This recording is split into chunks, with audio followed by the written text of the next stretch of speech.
jawaban saya lebih gampang. Kalau udah kayak begitu, banyakin aja puasa sunnah. Iya kan? Murah. Itu kan nanti kalau mau iftar, mau buka puasa, datangin masjid-masjid yang membuka iftar. Modal gratis.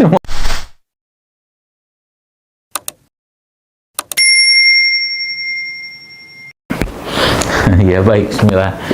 Ini pertanyaan bagus ini. Yang pertama, tadi bagaimana cara supaya kita enggak ya, mungkin teman-teman yang biasa tidur malam bahkan akhirnya terbentuk kebiasaan tidur malam. Jadi innamal a'malu binniyat. Kembali semua amalan itu karena niat, ya. Semua amalan itu bergantung pada niat. Maka pertama perbaiki niat kita, ya Allah, berkahi aku niatkan untuk bisa tidur mengikuti tidurnya Rasulullah SAW, ya karena Engkau, dan berkahi waktuku, ya karena sesibuk-sibuknya Anda jauh lebih sibuk Rasulullah SAW. Ya. Sesibuk-sibuknya Anda jauh lebih sibuk Umar bin Abdul Aziz yang punya anak 17, tapi dia bisa mendidik anaknya, ya. Jadi kadang-kadang yang jadi masalah itu kita sering melegalkan pemahaman-pemahaman kita untuk mengerjakan kegiatan-kegiatan yang sebenarnya bisa kita bisa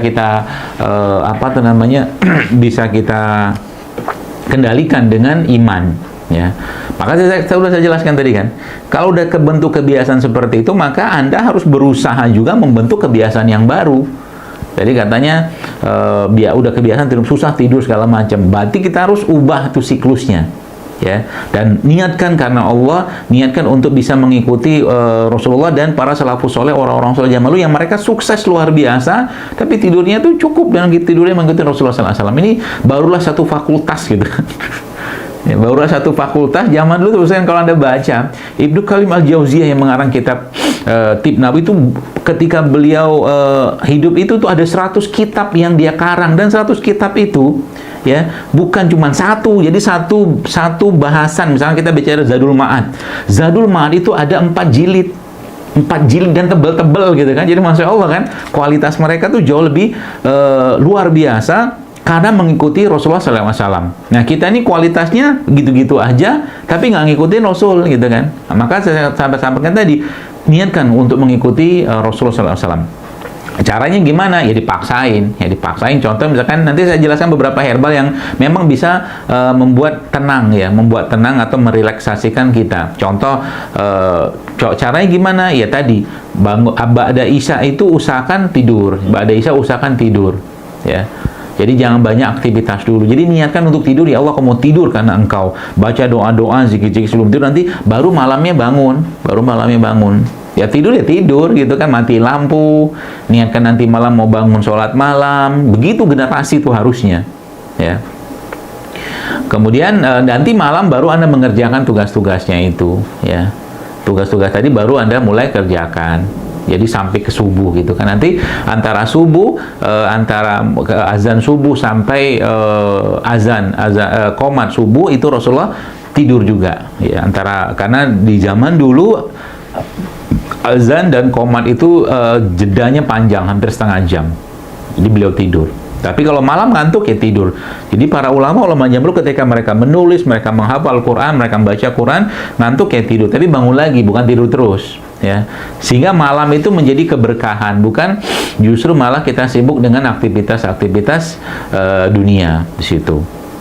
Dan ada beberapa herbal yang memang bisa merelaksasikan badan, seperti jahe pandan. Nanti coba diminum tuh jahe pandan, ya, itu bisa diminum. Jadi saya kira mungkin kalau dulu ya di kosan saya, waktu saya kos di Semarang itu ada dapurnya. Jadi dapur itu kadang-kadang saya masak di situ, ya. Ada lah dulu makan mie instan juga ada, ya. Nanti ini pertanyaan kedua gitu kan, tapi jangan diulang, ya. Karena kita tahu banyak masalah dalam mie instan, tuh banyak biang kerok penyakit di situ. Jadi ada jahe pandan, kemudian ada kayak teh chamomile, itu juga bisa merelaksasikan badan. Kemudian juga ada kacang pistachio, ya, itu juga bagus ya untuk apa tuh namanya, untuk mengantukkan atau merelaksasikan badan. Ketika mau tidur makan kacang itu, atau buah-buahan seperti kiwi, itu juga buah yang sangat baik untuk membuat tidur kita menjadi deep sleeping atau mungkin tidur yang lelap. Itu mungkin saran saya, ya. Atau mungkin juga menjelang tidur coba exercise ringan gitu kan, biar badannya agak sedikit letih ya, tapi bukan olahraga berat gitu ya. Itu juga bisa kita lakukan sehingga tidurnya juga bisa dapat tidur babi sisa ya. Misalkan kalau isya sekarang kan jam-jam 7 gitu kan ya, kalau memang Anda memang masih perlu untuk mengerjakan tugas ya, tidak apa-apa, kerjakan tugas sampai jam 8 atau jam 9, habis itu tidurlah. Nanti jam 12 ya atau jam 1 malam bangun. Kan antara jam 1 ke jam 4 ya kan, sekarang kan subuh kan sekitar jam 4, itu kan panjang tuh ya, panjang waktunya dan lebih berkah waktunya ketika mengerjakan di waktu malam itu ya. Itu mungkin saran saya.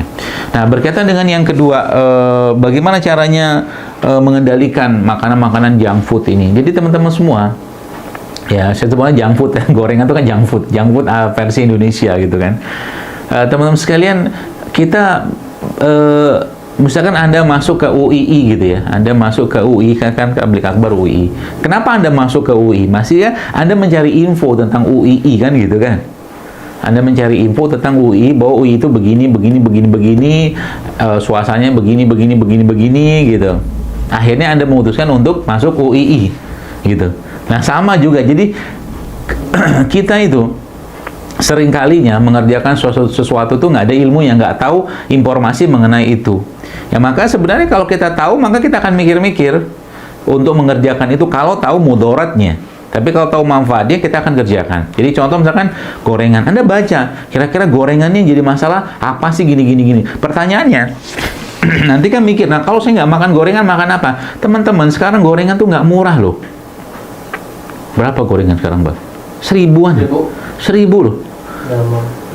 1000 tuh Anda bisa beli makanan di pasar ya, atau mungkin modal sehari itu goceng gitu kan, beli ubi, beli jagung ya, bisa Anda rebus di misalkan di kos-kosan gitu ya, atau punya tempat sendiri memasak, itu tuh jauh lebih sehat ya. Anda yang peduli dengan badan Anda.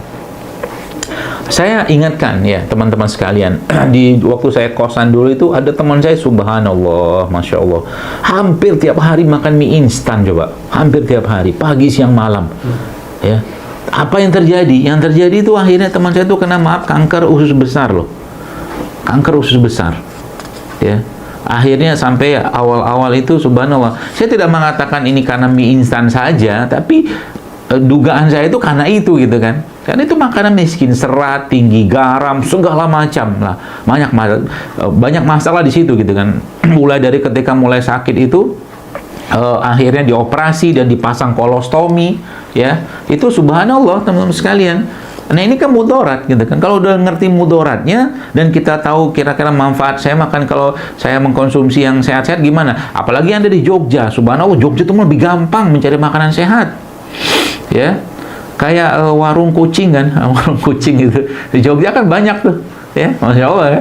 Kalau saya dulu kuliah di Semarang, kan warung kucing ya, sego kucing segala macam. Ya, di daerah-daerah situ kan banyak tuh, ada makanan-makanan, biasanya ada rebus-rebusannya. Itu jauh lebih baik. Cuman kita kadang-kadang nafsu aja, bawaannya pengen ini, pengen mie segala macam. Mie itu sekarang Anda belilah mie di warung, berapa loh? 10.000 ya? 3.001. Ya 3.000 kan dimasakin sama dia, goceng kadang-kadang. Iya.